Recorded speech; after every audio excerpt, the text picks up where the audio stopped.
Ahora sí. Buen día para todos. El día de hoy, junto a mi compañera Natalia, les vamos a hablar acerca de los accidentes radiológicos. Entonces, para adentrarnos en este tema, vamos a abordar algunos de los contenidos que vemos en pantalla. Entonces, para empezar, vamos a definir qué es un accidente radiológico. Pues, según la OIEA, que es un organismo internacional de energía atómica, un accidente radiológico es todo suceso imprevisto, incluyendo errores de accionamiento, fallos en el equipo u otros percances que son capaces de producir una sobreexposición que supera el límite de límites máximos fijados por una reglamentación vigente.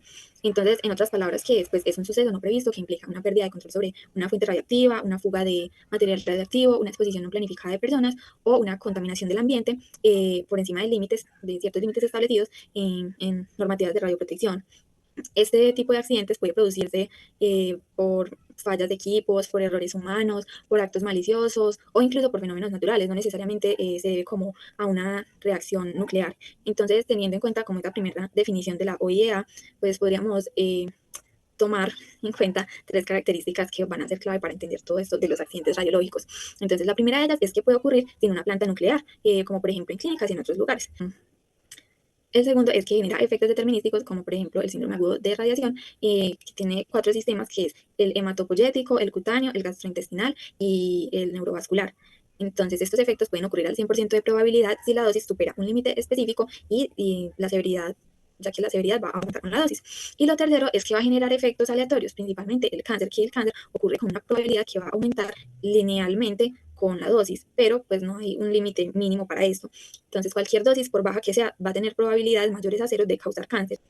Algo más que podemos tener en cuenta es que existe una escala INES hecha precisamente por la OIEA que tiene 7 niveles. Entonces, el nivel 1 es un incidente menor. El nivel 5 es un accidente con riesgo más amplio, que allí entraría, por ejemplo, el accidente de Goiânia. Y el nivel 7 es un accidente mayor, que allí entran los accidentes producidos en Chernóbil y en Fukushima. Entonces, esta clasificación es muy importante porque nos habla no solo acerca de la magnitud del accidente, sino también de las consecuencias esperadas. Es importante saber es la radiación ionizante. ¿Qué es la radiación ionizante? Pues es una radiación que tiene una energía suficiente para ionizar átomos o moléculas. Es decir, que este arranca electrones y genera iones. Entonces, la ionización va a explicar esta capacidad para producir alteraciones moleculares y daños celulares que pueden provocar estos efectos deterministas de los que hablábamos anteriormente, según la dosis. Ahora, esta ionización puede ser natural, como por ejemplo proveniente de radiación cósmica, de radionúcleos del suelo y materiales, o también puede ser artificial, proveniente por ejemplo de reactores médicos o fuentes industriales. Pero lo que tienen en común es que ambas contribuyen a una exposición humana y que el riesgo va a depender del control y del contexto de uso. Bueno, la fisión nuclear es un proceso nuclear donde un núcleo pesado, como por ejemplo el uranio 235, absorbe un neutrón y se divide en dos núcleos más pequeños. En este proceso emite muchísima energía, aproximadamente 200 megaelectrovoltios, y emite también 2 a 3 nuevos neutrones. Es importante mencionar que pues esta energía no viene de la nada, sino que la energía es igual a la diferencia en la masa. Pues cuando tenemos el núcleo inicial, los dos nuevos núcleos van a ser un poco más pequeños que el núcleo pues, inicial. De ahí es de donde viene esa energía. Y pues la forma de calcular la energía sería la diferencia en la masa por la velocidad de la luz al cuadrado. También pues es importante mencionar que estos neutrones pues pueden chocar con otros núcleos y así pues se genera una reacción en cadena. Esto lo llamamos el factor de multiplicación K, que pues K es la cantidad de neutrones que se generan por cada evento de fisión. Entonces, si K es igual a 1, el reactor, que pues es donde se da la fisión nuclear, es estable con una potencia constante. Si K es mayor de 1, la potencia aumenta exponencialmente y pueden ocurrir explosiones. Y si K es menor a 1, la potencia disminuye y el reactor se apaga. También pues es importante mencionar que la fisión nuclear pues puede ser usada como para generar energía o también para pues armas nucleares y demás. Entonces esto dependerá del uso que se le dé a esta. Bueno, ahora, ¿por qué la radiación daña el cuerpo humano? Para entender esto, primero tenemos que irnos a un nivel físico. Y es que, como ya explicó mi compañera, la radiación transfiere energía a electrones orbitales y remueve pues ese electrón del átomo, creando un ion positivo y un electrón libre. Lo que ocurre en el cuerpo es que como nosotros tenemos aproximadamente 70% de agua, lo que ocurre es que pues tenemos la molécula de agua más la radiación produce un agua positiva y un electrón libre. Esa agua positiva a la vez produce un hidrógeno radical y también un OH positivo. Y el electrón libre anteriormente producido nuevamente interactúa con otras moléculas de agua y produce, igual que en el caso del agua positiva, un OH y un radical, y además produce otro nuevo electrón. Esto lo que hace es que se generan muchísimos radicales libres OH e hidrógeno. Estos radicales son extremadamente peligrosos porque ellos atacan el ADN, las proteínas, los lípidos, las membranas y las enzimas. Entonces, pues esto lo que hace es que genera un daño en el ADN. Entonces, pues esto es como lo principal que ocurre, digamos, cuando el cuerpo se ve expuesto a la radiación. Entonces tenemos que un 70% es este daño indirecto, que es causado por los radicales del agua, y un 30%, pues al recibir la radiación, pues la radiación puede impactar y directamente afectar pues el ADN. Entonces, cuando este daño ocurre en el ADN, las células tienen pues tres mecanismos, o bueno, tres posibles respuestas. La primera es la apoptosis celular, o sea, pues simplemente la muerte celular. Y bueno, digamos que en general la muerte de una célula no es algo importante, pero cuando se reciben altas dosis pues de radiación, pues el daño puede ser tanto que se pueda generar pues la muerte pues del ser humano. La segunda es la reparación correctamente, y es que a pequeñas dosis o cuando pues se pueda dar, la célula logra recuperarse pues completamente y pues seguir normal. Y el último mecanismo, que es de cierto modo el más común, es que la célula pues logra repararse, pero se repara incorrectamente, o sea que queda con pues daños en su ADN. Y esto, pues estos daños se heredarán a las células hijas, y esto se traduce en células cancerosas, que pues por eso es tan común que a dosis incluso muy pequeñas, pues a largo plazo se termine generando cáncer. Bueno, ahora tenemos los efectos. Estos se clasifican en dos tipos. Primero, los determinísticos o a corto plazo. Esto ocurre cuando se da una exposición a una alta dosis de radiación en un corto tiempo. Los efectos principales son las quemaduras radiológicas, el daño a los tejidos sensibles, y también el síndrome de irradiación aguda, que ya mi compañera al inicio lo mencionó, que es cuando pues la dosis supera cierta cantidad. Esta síndrome de irradiación aguda pues es muy peligroso, incluye síntomas como infecciones, sangrado, anemia, hemorragias internas, e incluso puede provocar la muerte si la dosis es muy alta. Y tenemos también los efectos estocásticos o a largo plazo, que son pues como su nombre indica, pues efectos a largo plazo que ocurren sin que haya una dosis mínima necesaria. Es decir, que si una persona se ve expuesta a muy poca radiación, pues puede en el futuro desarrollar algunos efectos como el cáncer, las malformaciones genéticas y la esterilidad y los daños a los órganos reproductores. Para el cálculo de dosis, pues esta es una forma muy sencilla de calcular cuál fue la dosis a la que una persona se ve expuesta, o bueno, la que se vio expuesta. La primera, tenemos que la dosis absorbida se calcula en Gray, y un Gray es igual a un Joule sobre kilogramo. Y pues esto es igual a la energía depositada en joules por la masa del tejido irradiado en kilogramos. Y también tenemos una forma de calcular la dosis equivalente, en la que se considera cuál fue el daño biológico causado, y en esta también se considera cuál fue la radiación a la que la persona se ve expuesta. Entonces tenemos que H, que es la dosis equivalente y se calcula en Sievert, es igual a la dosis absorbida por WR, que es el factor de ponderación de radiación, que es diferente para los diferentes, valga la redundancia, para los diferentes tipos de radiación. Puede viajar la radiación. Lo primero es que debemos hacer una diferencia fundamental entre la radiación y el material radiactivo. El material radiactivo es el que se puede esparcir a zonas extremadamente amplias, pues porque es una sustancia física, como por ejemplo el cesio 137, el yodo 131 y otros. Mientras que la radiación, como los rayos gamma, los beta, los alfa son pues esa energía electromagnética o partículas que viajan desde la fuente, y la intensidad de estos disminuye con la distancia. En cuanto a cómo pueden viajar este material radiactivo, tenemos que primero se puede transportar por el viento, y es que las partículas muy finas que son liberadas, por ejemplo, cuando ocurren esas explosiones nucleares que veremos más adelante, pues se liberan a su vez materiales como el cesio 137, el yodo 131, que pues pueden transportarse por el viento a miles y miles y miles de kilómetros. El siguiente es la deposición por lluvia, y es que algunas partículas se adhieren a gotas de lluvia y se depositan en el suelo y en el agua. Entonces, esto nos lleva a que también se pueden transportar por agua, por ríos, océanos, mares, etc. Por último, otro medio de transporte en el que la radiación puede llegar a zonas muy lejanas es por los alimentos, y es que este material radiactivo se acumula en las plantas, en los animales, y luego se puede consumir este material por un ser humano.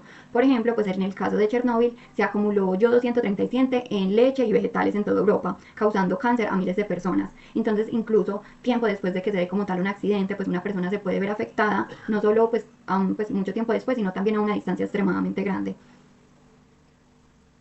Bueno, ahora sí, entrando pues en materia, les vamos a hablar de algunos de los accidentes más graves e importantes pues de la historia. El primero, pues como es de esperarse, es el accidente de Chernóbil, que es el accidente más grave de la historia. Este ocurrió el 26 de abril de 1986 en Chernóbil, Ucrania, pues que entonces todavía hacía parte de la Unión Soviética.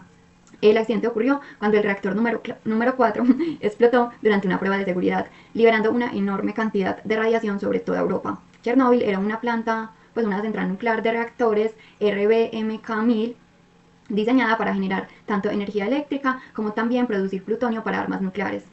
Estos reactores son reactores de agua a presión con uranio enriquecido.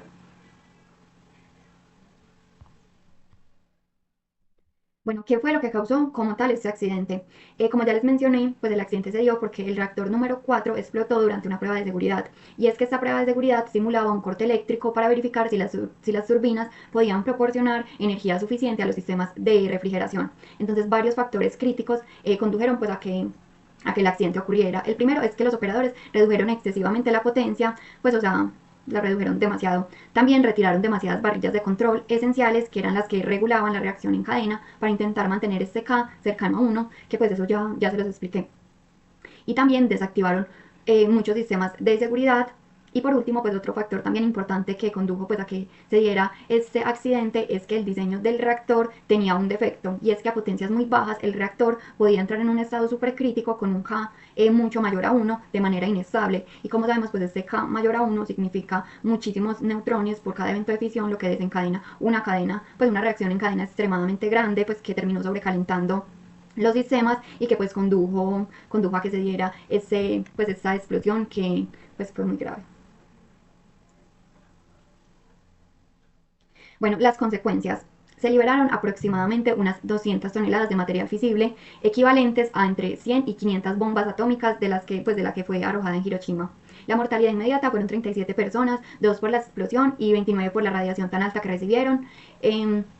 La evacuación fue de aproximadamente 115.000 personas y una zona de exclusión de aproximadamente 2.600 kilómetros cuadrados completamente inhabitables hasta el día de hoy, 38 años después de que ocurrió este incidente.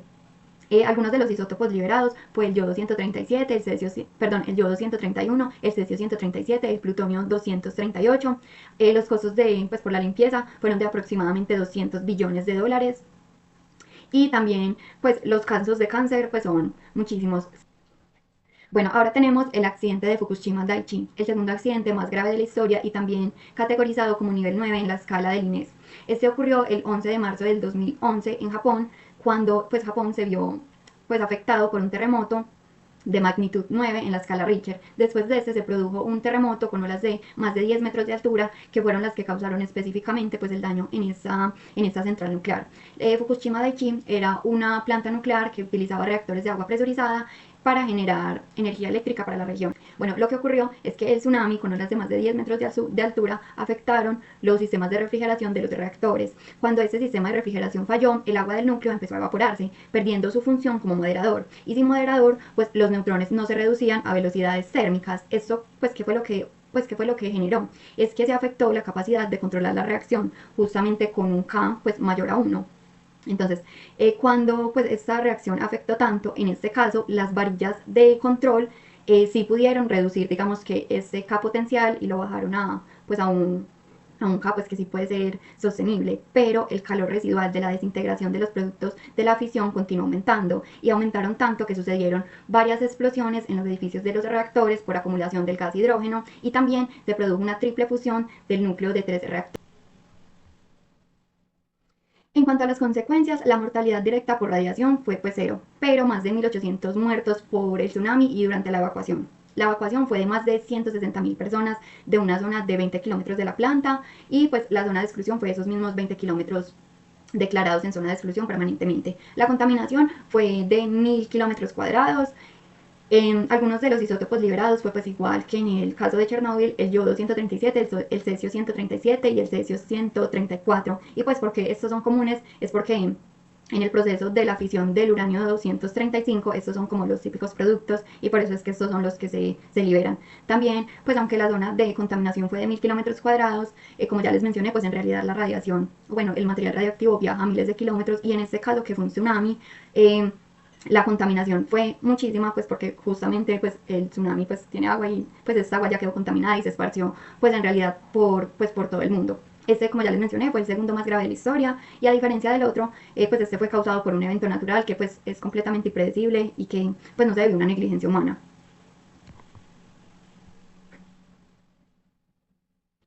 Ahora tenemos el único accidente que ha ocurrido fuera de una central nuclear, que es el accidente radiológico de Goiânia. Es categorizado nivel 5 en la escala del INES. Inició el 13 de septiembre de 1987, cuando 2 recolectores de basura entraron a una clínica a una clínica médica abandonada y robaron una fuente radiactiva médica en desuso.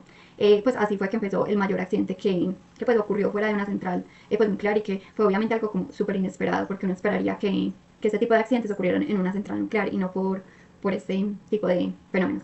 Bueno, entonces el accidente ocurrió en el Instituto Goiano de Radioterapia, que era una clínica médica aprobada, fue abandonada, perdón, fue una clínica médica privada que fue abandonada en 1985. En este inmueble quedó una unidad de teloterapia con cesio 137 en su interior, que fue pues el causante de todo esto.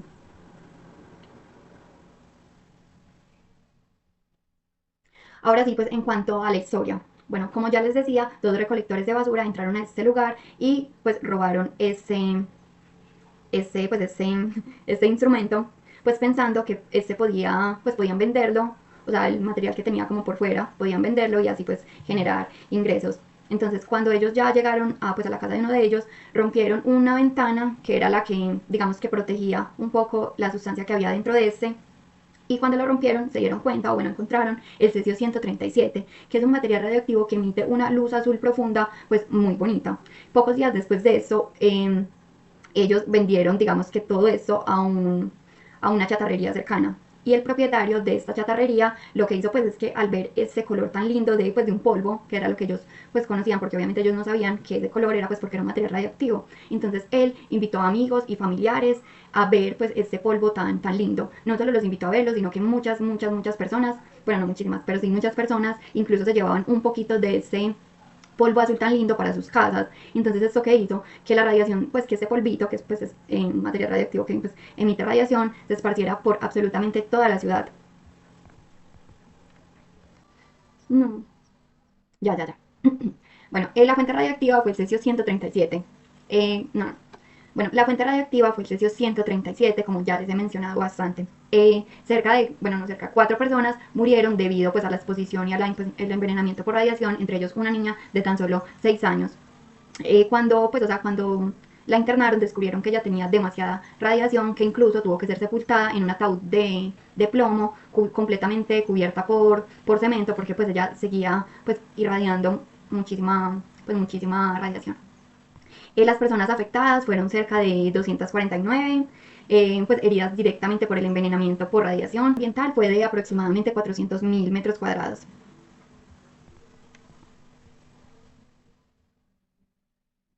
Bueno, para el proceso de descontaminación se tuvo que retirar 2 centímetros de tierra en numerosas zonas, también se demolieron muchas casas, el suelo fue tratado con una mezcla de azul de Prusia y ácido. La responsabilidad legal. 3 médicos que eran los encargados de mantener y operar el aparato, el aparato que fue abandonado en esta clínica, recibieron cargo por homicidio por negligencia. Y en 2000 una sentencia ordenó a la Comisión Nacional de Energía Nuclear de Brasil recompensar a las víctimas con 1.3 millones de reales y garantizar el tratamiento médico y psicológico no solo a las personas afectadas, sino también a la segunda y tercera generación de estas. Es importante mencionar que los chatarreros en ningún momento fueron acusados. Bueno, y además pues el accidente de Goiânia es pues bastante característico porque pues no solo ocurrió fuera de una central nuclear, sino que este material fue bastante esparcido y como vimos pues tuvo consecuencias en realidad bastante importantes. Entonces es un llamado a que no solamente los accidentes radiológicos ocurren en centrales nucleares, sino también, como en este caso, por descuido de ciertas autoridades médicas que no realizaron la correcta eliminación de este material, muchas personas se vieron afectadas por este. Bueno, después de haber pues escuchado estos casos de accidentes radiológicos, surge siempre la pregunta, o sea, ¿dónde termina la radiación? Y pues, o sea, digamos que esta pregunta se refiere a cuánto es capaz de penetrar la radiación antes de ser completamente absorbida o atenuada. Y la respuesta pues siempre va a depender primero del tipo de radiación, su energía y el material que atraviesa. Entonces no existe, digamos que un límite único universal donde la radiación termina, porque pues esta primero pues tiene diferentes tipos de penetración, es absorbida por diferentes materiales. Entonces, la radiación no termina en un punto, sino que se atenúa gradualmente hasta ser completamente absorbida. Este proceso, digamos, de absorción incluye ionización, donde la radiación remueve electrones de átomos creando iones, y eso lo que hace es que va disipando la energía. También la absorción completa, y es que algunos materiales pues son capaces de absorber, digamos, toda la energía de la radiación que se transfiere a ese material. Entonces, Entonces, la radiación termina cuando es completamente absorbida o bloqueada por materiales que la pueden interceptar, y esto siempre va a depender de, pues, de la energía inicial, de cuáles son los materiales, etcétera, etcétera. Y por último, pues es importante mencionar que la radiación no solo proviene de fuentes artificiales, como pues fueron los casos que les mencionamos, sino que la Tierra siempre, siempre, siempre está recibiendo radiación proveniente del universo, por lo que en sí, pues la radiación es una constante no solo en el universo, sino también pues en la Tierra. Bueno, ya que conocemos algunos de los conceptos claves para entender los accidentes radiológicos, que conocemos algunas historias que ocurrieron y las causas de accidentes radiológicos históricos, entonces surge la duda de cómo se podrían prevenir este tipo de accidentes radiológicos. Pues la prevención de ellos se basa principalmente en evitar que las personas reciban una radiación innecesaria o en cantidades peligrosas, y también en asegurar que las fuentes de radiación que se utilicen pues sean utilizadas, por la redundancia, de manera segura. Para eso existen tres principios, pues la prevención se basa en tres principios fundamentales de la protección radiológica, que son los que podemos observar en la diapositiva. El primero de ellos es la justificación, que se resume en muy pocas palabras a que solo se debe utilizar la radiación cuando el beneficio es mayor que el riesgo. Luego tenemos el principio de optimización, que en este se busca usar la menor cantidad de radiación posible para lograr el objetivo que se tenga. Entonces, este principio por lo general se suele resumir a tan bajo como sea razonablemente posible, que por sus siglas en inglés se le llama ALARA. Entonces, aquí en este principio, para cualquier fuente de radiación, las dosis individuales, el número de personas expuestas y la probabilidad de verse expuestas, pues deben mantenerse lo más bajo posible, razonablemente posible, teniendo en cuenta pues algunas consideraciones sociales y económicas. El último principio, como su nombre lo dice, pues es la limitación de dosis, y como su nombre lo dice, existen límites establecidos para la cantidad de radiación que puede recibir pues las personas en general, y estos límites ayudan a reducir la probabilidad de efectos que sean perjudiciales para la salud. Entonces, para llevar a cabo la prevención de accidentes radiológicos, también se aplican varias medidas prácticas, como por ejemplo el capacitar al personal involucrado o expuesto a radiación. En esas capacitaciones a los trabajadores pues, se les da como la formación sobre los riesgos de la radiación, y entonces aprenden procedimientos seguros y qué hacer en caso de emergencia. Pero además de capacitar, también es importante establecer protocolos del uso, almacenamiento y transporte de materiales radioactivos, así como también realizar inspecciones y auditorías periódicas. Los accidentes radiológicos pues también los podemos prevenir a través de protocolos como por ejemplo el mantenimiento de equipos que producen o contienen radiación, ya que pues la revisión periódica de estos nos va a ayudar a detectar fallas oportunas antes de que provoquen un accidente. Y así como también es importante que cuando se trabaje con radiación o haya un riesgo de exposición a esta, se tenga un plan de emergencia, ya que pues por lo general en estos planes se preparan procedimientos para actuar rápidamente ante algún derrame, alguna pérdida de fuente radioactiva o exposiciones accidentales. Y también de vez en cuando se realizan simulacros para que el personal sepa cómo responder. Existen también tres aspectos a tener en cuenta sobre la prevención de accidentes radiológicos, que estos van un poquito más enfocados desde la física. Estos tres aspectos son el tiempo, la distancia y el blindaje. Entonces, en la parte del tiempo, pues este principio nos dice que la dosis recibida es proporcional al tiempo, que sería lo que refleja la fórmula que vemos en pantalla. Entonces, básicamente, si una persona recibe, digamos, el doble de tiempo de exposición cerca de una fuente radioactiva, esa persona pues va a recibir aproximadamente el doble de dosis. Entonces, tenemos un ejemplo práctico, que sería que si un trabajador recibe 2 millisieverts en una hora, entonces va a recibir 4 millisieverts en 2 horas. Y es por ello que se planifica cuidadosamente las actividades antes de entrar a las zonas irradiadas. Bueno, otra cosa importante tener en cuenta es la distancia, ya que en este principio nos dice que la intensidad de la radiación va a disminuir según la ley del inverso cuadrado, que es la que podemos ver en la diapositiva, donde la I va a representar la intensidad y la R va a representar la distancia a la fuente. Entonces, como pues, podemos observar en el ejemplo, si digamos una persona que se aleja a 1 metro o a 2 metros, de 1 metro a 2 metros de la fuente, la intensidad va a disminuir como a una cuarta parte. Y este principio es de hecho de los más efectivos para prevenir accidentes. Bueno, existe el último, que es el blindaje, que también es llamado atenuación. ¿Y qué es esto? Pues básicamente la atenuación de la radiación es un proceso mediante el cual la intensidad de radiación va a disminuir a medida que se atraviese un material. Y esta reducción ocurre porque, digamos que parte de la energía de la radiación va a ser absorbida o dispersada por los átomos de material que se encuentran en esa trayectoria. Entonces, digamos que en otras palabras, cuanto más material atraviese la radiación, menor va a ser la cantidad de radiación que va a lograr pasar al otro lado.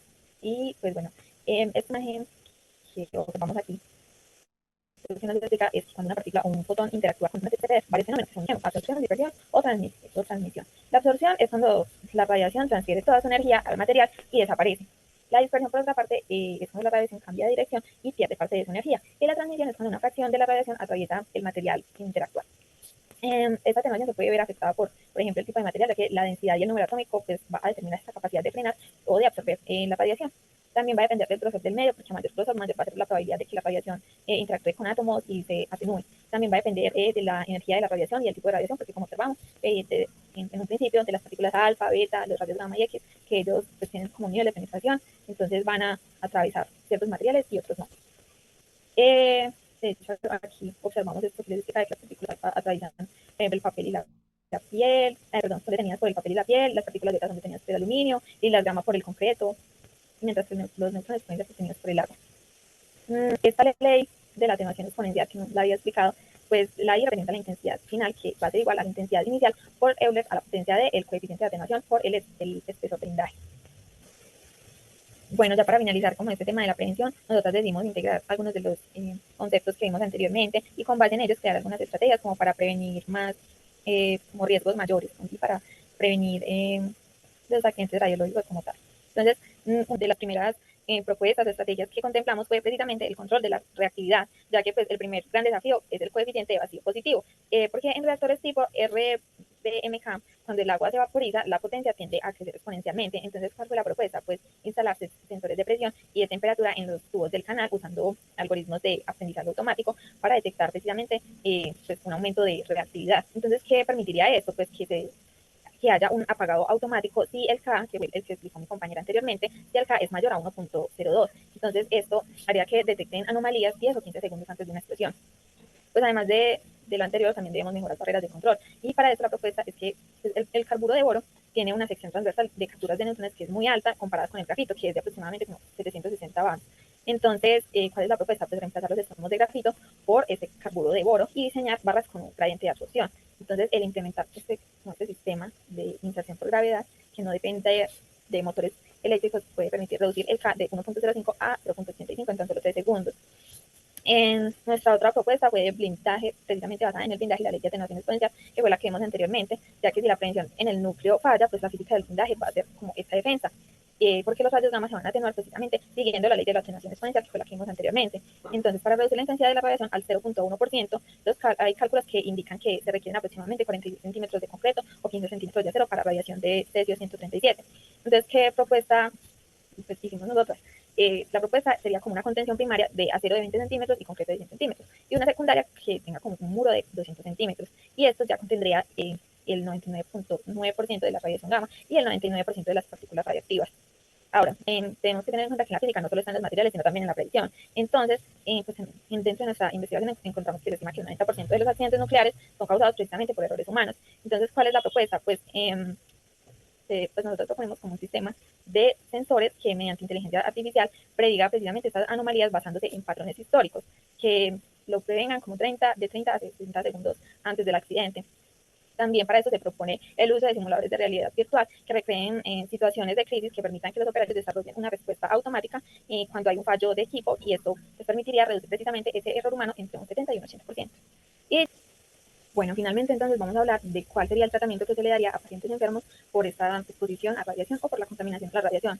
Pues bueno, cuando ocurre un accidente, el objetivo principal va a ser reducir la dosis efectiva y evitar los daños posteriores. Entonces, ¿qué es lo primero que se va a hacer? Pues lo primero va a ser una evaluación física de la exposición, una atención inicial. Y en esta evaluación se va a determinar el tipo de radiación, la distancia que la persona estuvo a la fuente de exposición, el tiempo de exposición y el nivel de contaminación. Normalmente los físicos médicos pues van a calcular esto, o bueno, la dosis, utilizando los dosímetros y pues, los otros instrumentos que vimos anteriormente.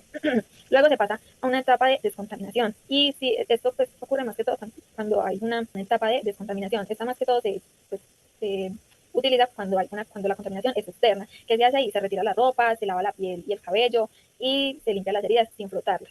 Y ya que pues, esta medida puede eliminar de hecho hasta el 90% de la contaminación superficial.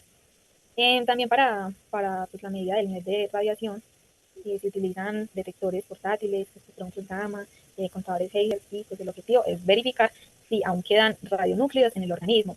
Y si quedan, entonces, ¿qué se hace? Pues hay tratamientos que son específicos de acuerdo al radionúcleo que quede. Por ejemplo, para el yodo radioactivo I-131, este se puede acumular en la glándula tiroides. ¿Y cuál es el tratamiento? El yoduro de potasio, porque se va a saturar las tiroides con yodo estable y va a impedir precisamente la absorción del material radioactivo, que fue de hecho una de las propuestas que vimos anteriormente. Para el cesio 137, por otra parte, el tratamiento es el azul de Furcia, porque se va a favorecer la eliminación del radionúcleo por la vía intestinal. Y ya para pues, materiales radionúcleos como el plutonio, el americio y el curio, el tratamiento es DTPA, que significa dietilentriamino acetato. Y este lo que hace es que forma complejos que van a facilitar que se elimine esto por vía urinaria. Bueno, finalmente, nuestras conclusiones, pues nosotros concluimos que los accidentes radiológicos ocurren principalmente por fallos en el control de materiales por reacciones nucleares, pero como pues, escuchamos anteriormente, no únicamente se derivan de reacciones nucleares, y que la prevención de estos accidentes se va a basar principalmente en la protección radiológica, en el monitoreo constante y en los sistemas de seguridad. Y también concluimos que cuando ocurre una exposición, pues la contaminación, la descontaminación temprana y el tratamiento especializado va a ser esencial para reducir efectos que sean graves para la salud. En ese apartado entonces pueden observar las referencias de donde nos basamos para nuestra investigación y eso sería todo. Muchísimas gracias.